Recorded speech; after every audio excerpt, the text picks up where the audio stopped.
Hello, welcome to Interplay. This is Michael Shapiro, your host. And today I'm with a wonderful person and a pianist. I take person first, and that is Gabriela Montero. Gabriela, Hello. very good to speak to you. You're in Barcelona right now, I understand, yes? Yes, I have been here since March, since all of this happened. So I'm home. Is Barcelona your home at this time? It's 50-50 between here and the US, and of course the traveling, which takes up about 60% of the year, or it did until COVID happened. Yeah. The thing that I find remarkable about you and other performers who do many, many concerts, dozens of concerts a year, is that all of you, like me, are home. And we're home for a long period of time. I haven't been this home, Home, a casa, ever. I can't remember. So how is that affecting you? Are you working like a demon, or have you found that this has had a different effect on you? I haven't been home for more than, I guess, a month and a half at the most in 20 years.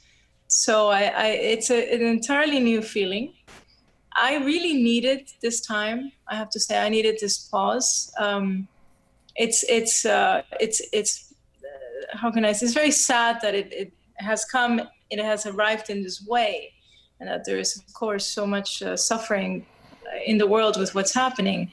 But for me personally, I have to say, it was a necessary breather that I needed. I think one of the pitfalls of the performing life is that you start to do more and more and more, and it's a never-ending cycle of just hopping on this fast track train and not being able to get off. And for me, it was a wonderful time to spend time with my daughters and my husband, and just to be able to do normal things. I haven't been working like a demon, and as a matter of fact, I've played very little. When I sit down, I'll sit down every few days and maybe improvise for 10 minutes and then walk away. But it's been a wonderful reminder of what it's like to make music only when you want to, not necessarily when it's to fulfill a commitment or to connect to music because you have this crazy schedule. I want to ask you about what you just spoken about. Hmm. Because the thing that we've encountered here when I met so-called childhood prodigies is Hmm. they're too quickly becoming performers and Right. then getting into kind of a rote playing, especially in concerti, and Yeah. not growing as human beings. I've met many over the years. And then Right. I see them again in their 20s and their 30s. I don't know your background as far as when you started touring and rising to, play in all the great halls. Right. Did you have a childhood prodigy period and then had to Mhm. step back and grow as a human being like you are growing right now? That's a good question. Yes, I was what you would call a child prodigy. I was, I started playing the piano when I was only 8 months old. I started to pick out melodies that my mom would sing to me at night to put me to sleep, and a little toy piano that my parents gave me for my first Christmas. And because they're not musicians and they weren't connected to the classical music world at all, this came as a very big surprise to them. And what they noticed was that I, as a little baby, from the age of 8 months until I was 18 months, I would spend a lot of time at the little piano, with the little piano in my crib, playing through all these melodies and trying to pick out the themes, and also improvising. And then they decided that the best course of action was to take me to the most well-known piano teacher in Caracas at the time, Lil Tiempo. I started lessons with her and started performing when I was 5. And at the age of 8, I gave my orchestra premiere debut, with the Haydn D major concerto. So my beginnings were very, very early. They were very, very natural because, not coming from a musical family, there was no real ambition or push for me to be, the next so and so, but rather just to develop my talent and my desire to be close to music and to express who I was. let's talk about playing the piano, because I'm a pianist. I started Right. at a very young age and was in piano competitions and the like before I Yeah. realized I could not become Gabriela Montero. Wouldn't Before, want but to. I love the way you play because Thank you. you sing in your fingers. You Oh, have, thank you. no, but you have breath Mm. and you phrase. You're not what I would quote call a banger. Right. Every tone is pressed with the thought of the sound coming out, Hmm. which is not every pianist, as we know. There are athletes, let's say, who can play Yeah. piano and they can do Hmm. amazing things, but is it the music? Right. When you were you studying how to produce sound that is possibly like the voice? I'm just curious. No, I mean, this is great. You're asking me these questions because I don't really have many opportunities to really delve into that aspect, of my life. And for me, piano playing is more of it's more of a vehicle to communicate very inner and very personal stories. And my desire to reach out to the public communicates through sound. And in those years that I was, prodigy, and I was performing and doing competitions, and I went through the whole circuit. Um, I guess the fact that my upbringing was really devoid of that intention of actually seeing music as communication, as like you said, creating sounds that actually move you. I began to feel that music didn't really make sense. It didn't have any value. It was just entertainment. I quit when I was 18. I hated music. I hated having a musical brain. And then I started to really question why I wanted to be a musician, if I wanted to be a musician and follow my nature. And then I think in my 20s, that's when I began to really think about sound. I began to think about how to communicate with the piano in a way that was not physical, but maybe even metaphysical. And that's when I began to be interested in not necessarily imitating the human voice, but trying to speak through my own voice, through my fingers. And it's been a lifelong getting to know the instrument. It's nothing specific I've done. It's not exercises. It's not methods. I don't think I've ever read a book on piano technique or methodology or anything like that. It was more of a personal desire for it to mean something beyond my ability to do it, but something more. I listened to a lot of your recordings to prepare for this talk today. And Right. the one I listened to was the recording of the two concerti just this morning of the Rachmaninoff Second Right. Yeah. with Carlos Prieto, right? Yeah. And the Latin Concerto, your piano concerto number one. Mm-hmm. First, the Rachmaninoff. Okay. I knew Leopold Stokowski. We met on Oh, wow. many occasions. I'm not that old. I was very young, but I was brought up really on his recording of the Rachmaninoff Second Piano Concerto with the composer, which was recorded with the Philadelphia Orchestra in the late 20s. I have that one. It's incredible. Now you take a very different approach, different Yeah. different tempo. Certainly in the first movement, we don't know also tempi in the early recording days how accurate they were. Yes.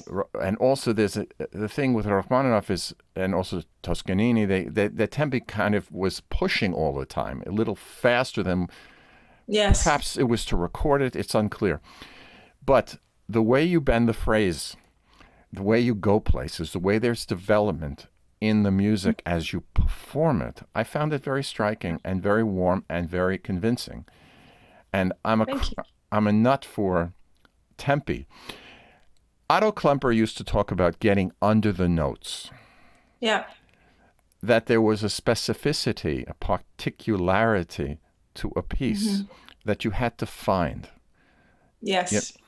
So when do you think of that when you approach a Schumann Kinderszenen or a Chopin Mazurka or a new Yeah. piece or a work of your own, are you thinking of this is not just playing notes. This got to be something else, the Of wider course. image. What Oh, of comes course. what goes Otherwise, through your mind? when I sit down to learn something, I, I guess you could say I'm a very fast learner, but I'm less of a fast learner now than I was when I was younger. Mhm. And I don't think it has so much to do with memory. It has to do more with how much I want to dig out of the score now that I'm older. Um, so it takes me a bit of time to actually feel that I've really um, gotten to know a piece and that I really want to, share it with the public. When in there is a moment when you're learning a piece or you're playing a piece at home where you somehow crack the code. It Mm. makes sense. It's absolutely true. It's absolutely authentic. There's nothing that is coerced in the music. There's nothing that is not real. That is you have to avoid. I hate mannerisms. I hate trivialities. I don't like to do anything in music just for the sake of impressing or leaving my own stamp. But for me, it's all about trying to find that language in a piece of music that just speaks truth. And it can take decades, it can take years, it can take minutes. It depends on the composer, it depends Yeah. on you, it depends on everything. This is so true. I can't conduct a Yeah. piece, whether it's my own or it's some other composer, without thinking, what were they doing? And you have a special gift. You're also a composer. Um, I was just on, had a wonderful interplay from Chappaqua, New York to London with Norman Lebrecht, a critic, and Mm-hmm. and the writer, and we were talking about performers. And he said Right. something that was quite interesting. He said that it's not true of everyone, but the great ones, as he put it, Mm-hmm. think of other things, meaning they think of the world, they think Yes. of people, they think of the earth, they think of, Mm-hmm. in your case, human rights. So Mm. I know you're more than just human rights oriented. I Yeah. can see that in your face, and I can hear it in the music. You're Yeah. a mother, you're a wife, you're a Mm-hmm. daughter, you're a Yeah. cousin, you're a person. Yeah. And being Swellen. yeah. So Mm-hmm. I ask you, when you're playing a piece of Schumann, Right. do you think of what Schumann may have gone through when he was writing it? Du meine Seele, du mein Herz. When Mm-hmm. Liszt takes that great song and makes it into a Lisztian mess in my book. Uh, you know, but when you're doing that song, or if you're doing four hands, I know you play with Marta Argerich sometimes. Mm-hmm. When you're doing something, whatever it is, are you thinking of the origin of that piece and what was that composer going through at that very moment? Does that cross your mind, or is it just an abstract event? I don't think it No, is with you. definitely. And I mean, I went through a period of my life when I was very interested in psychology, and I don't think I would have actually gone through the process of studying psychology at university, but I definitely played around with the idea because it was something that not only interested me, but also a way that I thought I could be helpful to people and I could contribute.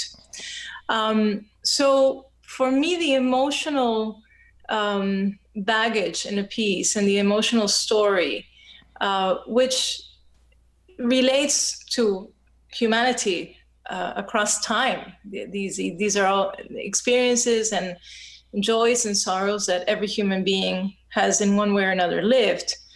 I of course connect to that, and I think about it, and I try to inhabit that world when I am playing a piece as much as I can. And perhaps that's an advantage of having lived a lot and having experienced a lot. You can draw from this well of experience, and that's something that is more and more and more present in me and how I connect to the music that I'm playing, even though it's not my music but somebody else's. So I'd like to talk to you about your piece, Patria. Is that the name? Expatria, actually, which means without a home. We have the word expatriate, without a Yes. home. Yes. You know, the idea of being without a home is nothing new to this person. My mother, as an infant, was carried out of Tsarist Russia, which was becoming communist in 1919, 20, with the fear by my grandparents that they would be destroyed by the Cossacks, the Whites, the Reds, who knows what. Wow. So, but they gathered themselves in America in 1920, as my paternal grandparents did much earlier, and found a home here. However, I understand the Expatria concept Yes. very deeply. I'm a United States citizen, but I have relatives in Europe and Mexico. I have a large Mexican All right. coterie, in Mexico City. Wow. And, of course, in Israel. But patria is sometimes something that's very important because that's where family is. That's where our experiences are. When you think about your life and the fact that Venezuela is expatria to you now, how did that find its way into the music? Well, it's actually just around this time. It's been 10 years since I was in Venezuela, since I visited home for the last time. It has marked everything I do, everything I speak about, everything I am, everything I create. It's the development of the collapse of my country in the last 20 years has impacted every aspect of my life and my family's life. And of course, I can't help but think that it's influenced the way that I play. My playing has become, I think, much rawer, much more raw, and much more, again, connected to that emotional well and storytelling that I always refer to. And it's a device that for me has been very, very useful in telling the story of Venezuela. And it's also been a way in which my pianism has, I think, evolved. Because in order to tell the story, I've had to become a much more communicative pianist. So it kind of all comes full circle. And I wish it wasn't so. I wish that none of this would have happened. But the reality is that it is what we have to deal with. And in my case, I've just been very, very clear about the need to speak about it and the need to denounce and the need to get involved and not look the other way. Correct. Yeah. Listen, I wish I had 75 Polish Jewish relatives who were killed in Treblinka. I don't. I wish. We don't learn. No, we don't learn. And, the whole Black Lives Matter movement is so valuable for the United States. And it's a continuation of what was started by my cousins with the movement in the 60s with Dr. King. This is nothing new. But we must persevere because the truth is there in human rights.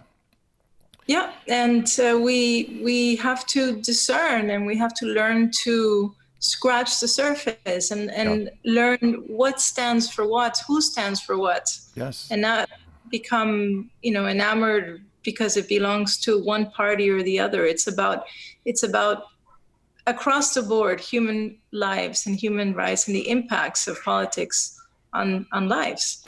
You're a mother of two daughters, I think, yes? Yes. I'm a father of 4 children and 2 grandchildren. Wow. We say thank God. Grazie a Dio. Grazie a Dio. But the question there is, the world that we create now, in my mind, must be healed. There's a healing process that we must go through. Right. And I find in your playing the role in a musician, a composer, pianist, improviser, I suppose the word is. Yeah. Is a healing process apart from the beauty, because we give beauty to heal, I Yeah. think. Let's Yeah. talk about the Latin Concerto, your piano concerto. Okay. I can understand Expatria, which is a very dynamic work, but let's talk about the Latin Concerto, because as you know, I think we both wrote piano concerti around the same time. Tell us Mm-hmm. about the birth and development of the Piano Concerto Number 1 Latin by Gabriela Montero. Well, Expatria was about Venezuela. It was specifically about portraying the violence, the corruption, the usurpation of a whole country, an economy, a people, everything. The Latin Concerto, which came 5 years later, in 2016, I wrote it. It's an entirely different animal because it's not a piece that's meant to provoke. It's not a piece that's meant to inform or to awaken the audience into the Venezuelan reality, but rather it's a piece that looks to show the colors and the harmonies and the sensuality and the exotic nature of Latin America that everybody loves and connects to. You know, people think of Latin America, they think of fun music and a mojito in your hand.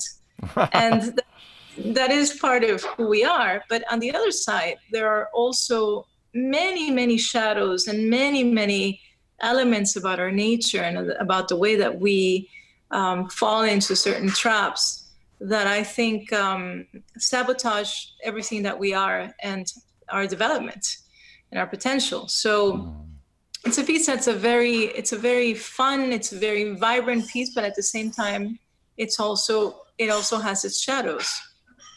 I'm curious about your improvisation and the effect on composition. I have Right. regards to you from a friend in common, Dennis Bushmich, who's Oh, a dear yes. friend, and somebody who is very interested in improvisation and in composition and the Mm-hmm. comparison and how they work with each other. He's asked the question, when you improvise, Right. he said you get goosebumps, but I really think, do you get kind of a floating feeling in Mm-hmm. the improvisation? And is improvisation something you've done for many years? Because it sounds very accomplished. It's that is a multi-layered question because I've always improvised since I was little. I just that's the first thing I would do when I would sit at the piano. And Right. when I hear recordings of my improvisations when I was 6, 7, and 8 years old, I'm always surprised because I was improvising in musical idioms that I had never heard. Like some of the improvisations you know would sound like they belonged in Prokofiev's world or in Stravinsky's world or in Hinastera's world, and those were composers that I had never ever been in contact with. Mm-hmm. So it's always been a very natural relationship with the piano. I thought everybody improvised, and it's kind of it's always been the best way for me to tell stories and to connect to this flow. And like well, like I've also spoken to Dennis about actually, and to everybody who asked me, it's not something that I'm conscious of. It's not something I've ever prepared. I don't Mm-hmm. think you can prepare improvisation because then it's not improvised. If it's improvised, it has to come from nothing. And that's the way that I live it. Coming from nothing. Um, Let's talk coming about, from, yeah. yeah. Let's talk about Yeah. composition, though. For Mm-hmm. somebody who has great talent at improvisation, when Mm-hmm. you started to have to write notes, for Right, example, these mature pieces, the Expatria or right. the piano concerto, did you find it's a different process, or is it coming from the same place? It's coming from the same place. I suppose the best explanation is that you cannot deny who you are. You can't be something else. And in my case, it's all improvisatory. So when I compose, it's very much the same thing, except that I can edit, I can change my mind, I can assess. But usually, I'm a very visceral composer. So when I'm composing, I know exactly how it has to be, and I also know what I don't want. So if I improvise a segment and I don't like it, I just discard it. I'm very honest with everything, but even with myself, when it comes to what I think is material that I like or that I don't. And it's really in my gut. I can feel it there. Did you study composition as well? I know you studied piano, but no composition No, studies. Interesting. no, and I never studied harmony or theory or solfege or even any of the basic, theory, musical Interesting. subjects. I rebelled. I said I can't. It doesn't mean any. It doesn't make sense to me. Well, your And it's orchestration works, by the way. well. Thank you. I'm glad to hear that. They seem to enjoy it. I've had very few musicians come to me and say, "Oh, this is unplayable." But I really want to write music for people to enjoy, Yes, I to enjoy understand. performing it as well. Yeah, No, quite clearly, and get it across. exactly. The last bit of discussion, I'm Yeah. very curious about where you're going to go from here. Now, obviously, this pause has Hmm. given us all time to think Hmm. and to gather, and Yeah. it sounds like you're thinking and you're gathering. So, Yes, exactly. where are you going to take this? What do you think when the lights come on again all over the world? What are you going to do? Well, I don't want to be a pessimist, but I do think that the world is changed and will be forever changed. I think we'll have to learn to adapt to a very different reality. Um, and for me, this is a calling to actually start to create more, to have more time to compose, and to realize projects that I've always wanted to do. I've always wanted to write, a series of piano sonatas, maybe another concerto, maybe a two piano repertoire that I'd love to play with friends, maybe a cello sonata to play with Gautier. So I'm feeling much more inclined to doing creative projects right now that involve my works and composing than actually learning repertoire. So it's interesting because at the beginning of this I thought, okay, I'm going to learn all the Rachmaninoff tableau. I'm going to learn. I had a list, and then I realized no, that I actually had to switch off and that I just wanted to create. So that I think is going to be the way that I will go. I'd also love to teach. Actually, I love to teach. And I haven't done much teaching except for master classes. And I'd love to be able to connect with the younger artists in that way and leave them something, give them something. Well, giving something Yeah. to people is what Gabriela Montero does. And Thank, thank you so much for being part of Interplay. This is Michael thank you. Shapiro, your host. Thank you, Gabriela. Thank you, Michael. Thank you.